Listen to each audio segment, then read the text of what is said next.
Para muita gente, a oposição das corporações científicas constitui, se não uma prova, pelo menos forte presunção contra o que quer que seja. Não somos dos que se insurgem contra os sábios, pois não queremos dar aso a que de nós digam que escolceamos. Temo-los, ao contrário, em grande apreço e muito honrados nos julgaríamos se fôssemos contados entre eles. Suas opiniões, porém, não podem representar, em todas as circunstâncias, uma sentença irrevogável.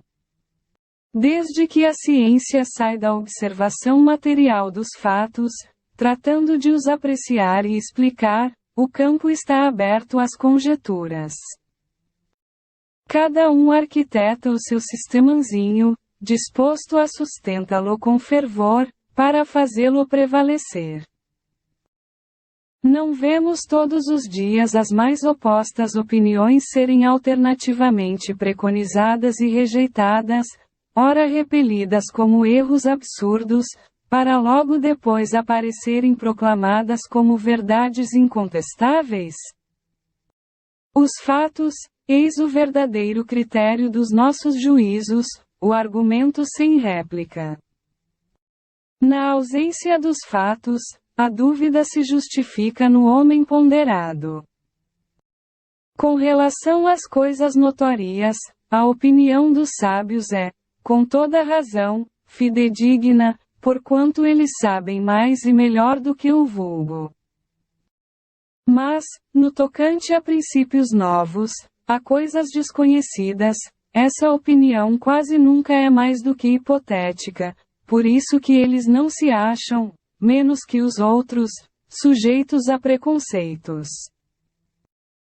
Direi mesmo que o sábio tem mais preconceitos que qualquer outro, porque uma propensão natural o leva a subordinar tudo ao ponto de vista donde mais aprofundou os seus conhecimentos. O matemático não vê prova senão numa demonstração algébrica, o químico refere tudo à ação dos elementos etc. Aquele que se fez um especialista prende todas as suas ideias à especialidade que adotou. Tirai-o daí e o vereis quase sempre desarrazoar, por querer submeter tudo ao mesmo cadinho, consequência da fraqueza humana. Assim, pois, consultarei, do melhor grado e com a maior confiança, um químico sobre uma questão de análise, um físico sobre a potência elétrica, um mecânico sobre uma força motriz. Hão de eles, porém, permitir-me, sem que isto afete a estima a que lhes dá direito o seu saber especial, que eu não tenha em melhor conta suas opiniões negativas acerca do espiritismo, do que o parecer de um arquiteto sobre uma questão de música. As ciências ordinárias assentam nas propriedades da matéria, que se pode experimentar e manipular livremente, os fenômenos espíritas repousam na ação de inteligências dotadas de vontade própria e que nos provam a cada instante não se acharem subordinadas aos nossos caprichos. As observações não podem, portanto, ser feitas da mesma forma, requerem condições especiais e outro ponto de partida. Querer submetê-las aos processos comuns de investigação é estabelecer analogias que não existem. A ciência, propriamente dita, é, pois, como ciência, incompetente para se pronunciar na questão do espiritismo, não tem que se ocupar com isso e qualquer que seja o seu julgamento, favorável ou não, nenhum peso poderá ter. O espiritismo é o resultado de uma convicção pessoal, que os sábios, como indivíduos, podem adquirir, abstração feita da qualidade de sábios.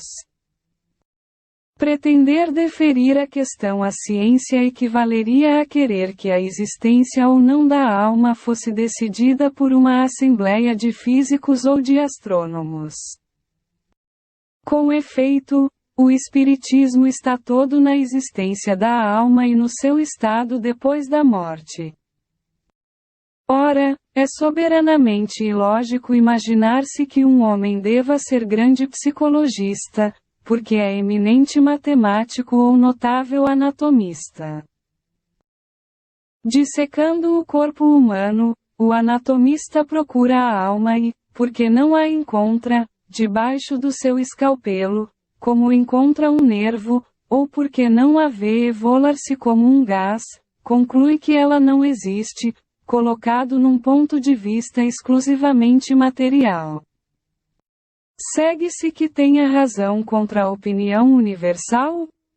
Não. Vedes, portanto, que o espiritismo não é da alçada da ciência. Quando as crenças espíritas se houverem vulgarizado, quando estiverem aceitas pelas massas humanas, e, a julgar pela rapidez com que se propagam, esse tempo não vem longe, com elas se dará o que tem acontecido a todas as ideias novas que hão encontrado oposição. Os sábios se renderam à evidência.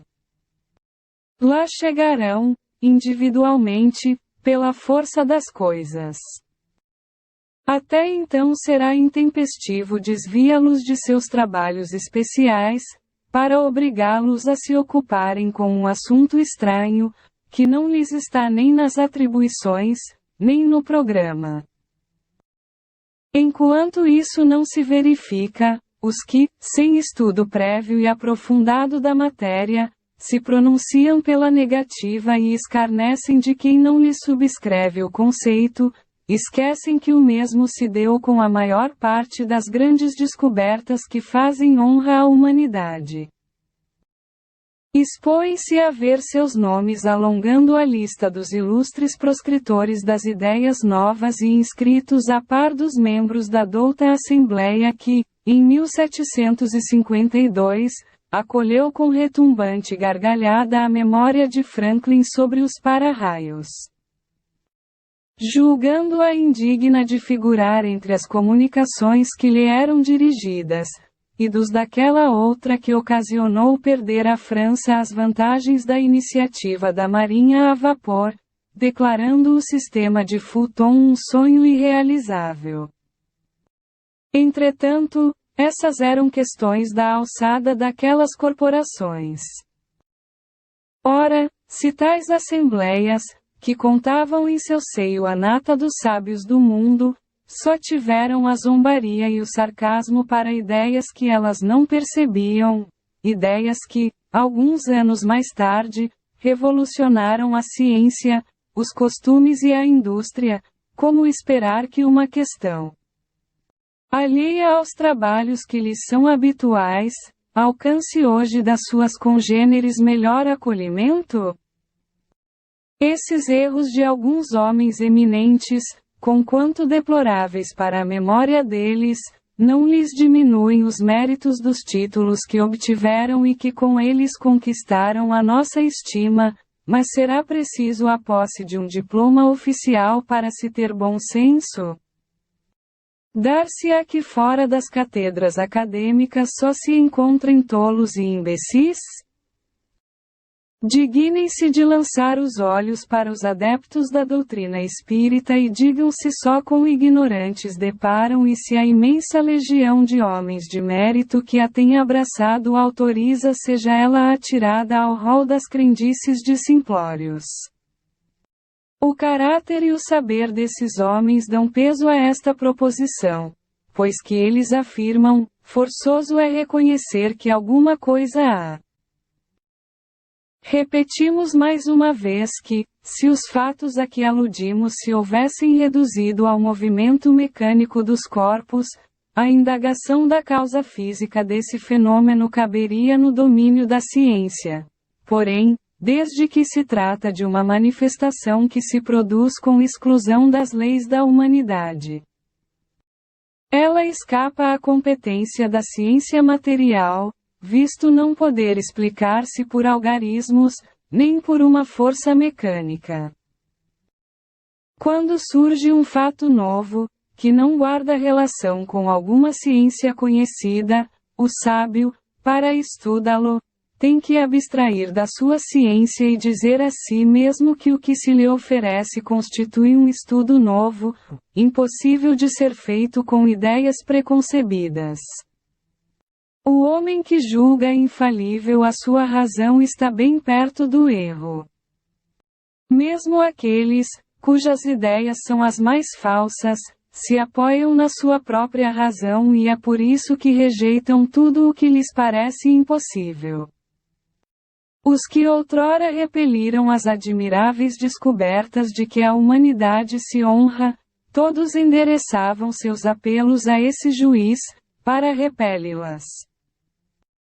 O que se chama razão não é muitas vezes senão orgulho disfarçado e quem quer que se considere infalível apresenta-se como igual a Deus. Dirigimo-nos, pois, aos ponderados, que duvidam do que não viram, mas que, julgando do futuro pelo passado, não creem que o homem haja chegado ao apogeu, nem que a natureza lhe tenha facultado ler a última página do seu livro.